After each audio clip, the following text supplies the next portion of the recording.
ഷെഫീനെ കാണാനില്ല.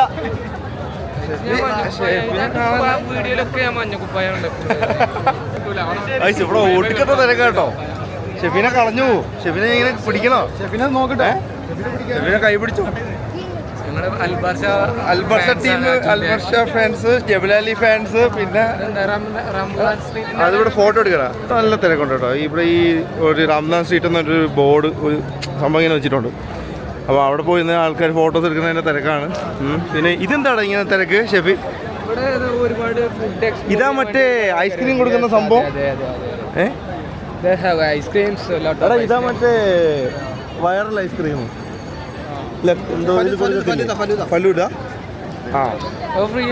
ഈ ഫലൂദ ഫ്രീ അല്ല, പൈസ കൊടുക്കണം. 10 ദിർഹംസേ ഉള്ളൂ. പക്ഷേ ഒടുക്കത്തെ തിരക്കാണ്. അത് മേടിക്കണമെങ്കിൽ 2 മണിക്കൂറോളം അവിടെ നിൽക്കേണ്ടി വരും. സോ ഞങ്ങളിങ്ങനെയുള്ള കാര്യങ്ങളൊന്നും അധികം പൈസ ഒന്നും മേടിക്കൂല. ഗൈസ് ഇവനാണ് ഗൈസ്. ഇതാരാന്നറിയില്ല. ബാബ്സ്. നിങ്ങൾ മറ്റേ ബാബ്സിനല്ലേ അറിയാമോ? ഇങ്ങനൊരു ബാബ്സ് ദുബായിലും ഉണ്ട്. നിങ്ങൾ അറിഞ്ഞിരിക്കുന്നത് നല്ലതാണ്. ഇനി ഞങ്ങൾക്ക് മുന്നോട്ട് പോകാൻ കുറച്ച് പാടുണ്ട് ഗൈസ്. കാര്യം ഞാൻ കാണിച്ചുതരാം. ഇതുണ്ടോ ഒടുക്കത്തെ തിരക്കാണ്. ഇവിടെ ഇങ്ങനെ ഓരോ സ്റ്റാളുകളുണ്ട്. ആ 3 വൈബാണ് അല്ലേ? അല്ല ഇവിടെ എല്ലാം ഇവിടെ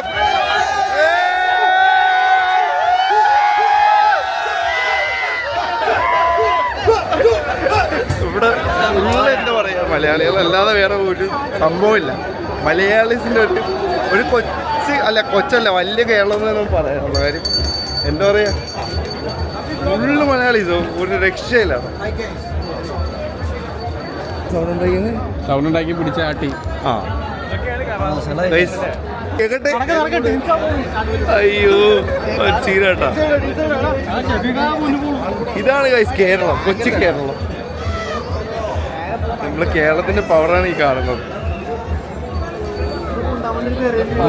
അല്ല കേരളത്തിന്റെ പവറാണ് കറാമയിലോട്ട് വന്നത്. അത്